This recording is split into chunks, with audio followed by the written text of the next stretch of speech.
But when your patient comes in at 8 a.m., you're caffeinated, you're like you've worked out that morning, you're opening the door, you're like, welcome to Dr. Rice's office. Come on in. I mean, you're ready for him. Like you just can't wait. And then, maybe a patient no shows, or maybe you had a patient run longer because they were difficult to work on, or maybe that crown just didn't look right. Maybe those veneers were not the right color. Like you had some stuff go on during the day. I know it doesn't happen to you, Dr. Rice, but other places. A little bit. By 4 p.m., you're like, I can't even stand to look at my dental assistant. Like everybody's just pissing you off. You've just had all this go on, and you got one more patient to go.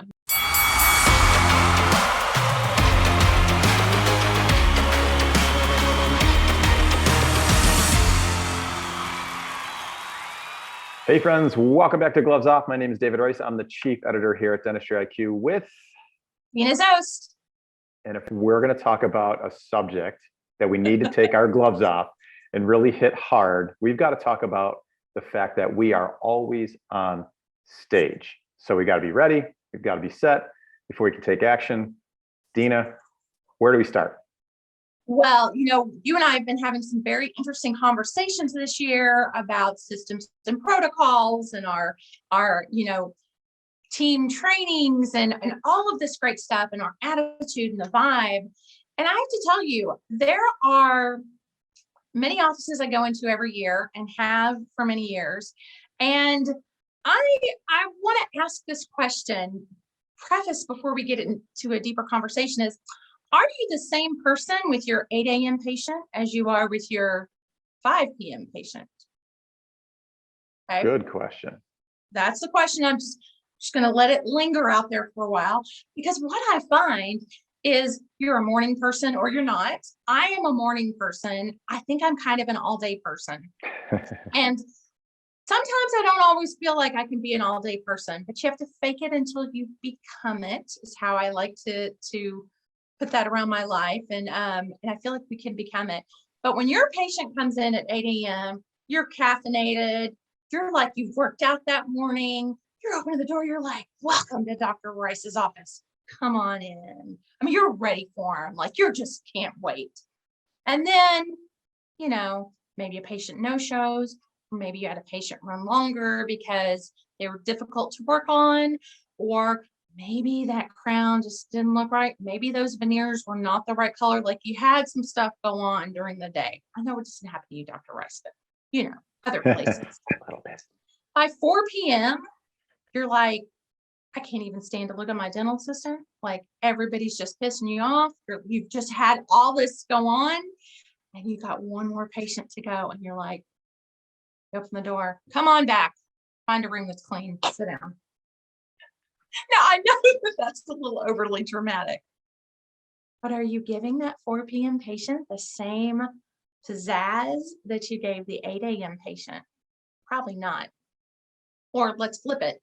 Maybe you're not a morning person, and that 8 a.m. patient, you're like, yeah, go back, find a room. I'll find you. And then you seat the patient, putting the bib on, and that patient's like, well, how are you? You're like, well, I would have been better if I would have slept a little more last night, but I got into a fight with my husband, can't find his golf clubs, and you're like spewing all this stuff. Stop. You're great. I'm great. I was so happy to see your name on the schedule tomorrow. I don't care if it's killing your insides, like somebody's ripping your toenails out. You better be nice. Stop spewing about why you're so tired. It's about that patient. So I like to watch. I mean, people are so funny. God has a sense of humor. We are just so funny. I like to watch kind of the dynamics of people and who I think is a morning person or not. Or then, that person who's cranky in the morning, that afternoon, they're like, whoa, let's go, 4 o'clock patient. It's not that they're that perky. They're just excited to leave work. This is the last patient. Let's go. You're on stage, believe it or not. That 8 a.m. patient will soon be a 4 p.m. patient. And do you know why our patients come back? It's not just because they love us and we don't hurt them or we get them out of pain or we make them feel great. Consistency. You know what the number one thing that creates trust is? Consistency. True story. So those morning patients and afternoon patients, they need to get the best of you all day. So if you're walking in and you're tired, or you've had a difficult night, or something's going on, you either one, need to call in sick if you can't handle it. Two, you need to breathe. Let your team know, hey, I've had a difficult night. I need y'all to support me through the day. I'm going to be the best me I can be, but I may have to fake it till I become it. But I'm about to step on toes. You are paid to care for people.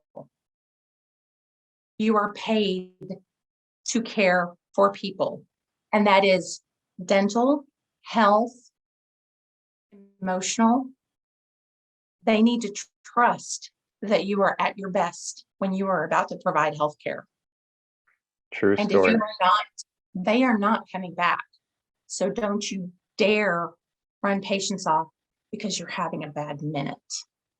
Yeah. You know, in I our just practice, sounded like my mom there for a second. Hold on. don't be your mom. It's all good. No, I'll tell you, what we do in our practice is super helpful because, you know, everybody has stuff, and some days we can't be our best when we walk in the door. But part of our systems and part of our accountability is if you are feeling less than a 10 out of 10, then it's your job to come in and share with the team, like, hey, I'm at a 7 right now. I didn't sleep all night. My kids are sick. This happened, that happened. And then the rest of the team's job, their accountability in our Rally. system is rally because, right, Yes. we're at a tailgate. So let's get each other pumped up. And, you know, it usually takes about 5-6 minutes, but no more than that. When you're vulnerable enough as a team member, doctors included, to admit that you're having a bad start. And as a team, we come together and rally because you're right, we're on stage and it's from minute 1 till final minute of the day. Our patients deserve our best. Yeah, absolutely. And I remember I worked with Darla, who's an amazing assistant, and I had a bad one Thursday, and I was, faking it, and I just couldn't become it. But she knew me well enough to know that I was trying to rally myself and have a good day. And then we were doing a team meeting on Friday, and she came in that morning. She brought me a Starbucks, and then I loved this chapstick. It was like coconut rum or something. It smelled like the beach. And she's like, I found your favorite chapstick. And I'm telling you, I will never forget that. She said, I know you had a hard day yesterday, but you really did well. I'm going to tear up now. She goes, you really did well. That meant everything to me. So I love what you said. It's the team. Be vulnerable enough. It's a safe space. It should be a safe space. Now that we don't have the gossipers in here with us anymore, the safe space to be vulnerable and go, guys, I'm having a hard time. I need some help. It's a hard thing to ask for. Hard thing, but ask for it because you've got to. It's what we're there for. I'm wrapping this up full circle with where we were a few episodes ago. All of our jobs is to bring our best empathy to other team members, and also to know and to own our job description. And that is to deliver outstanding patient care to our patients. And y'all have your own twist on it, but that's the 30,000 foot view. So Dina, thanks so much for kind of getting real with us in this segment. And I will see you next time. See you later.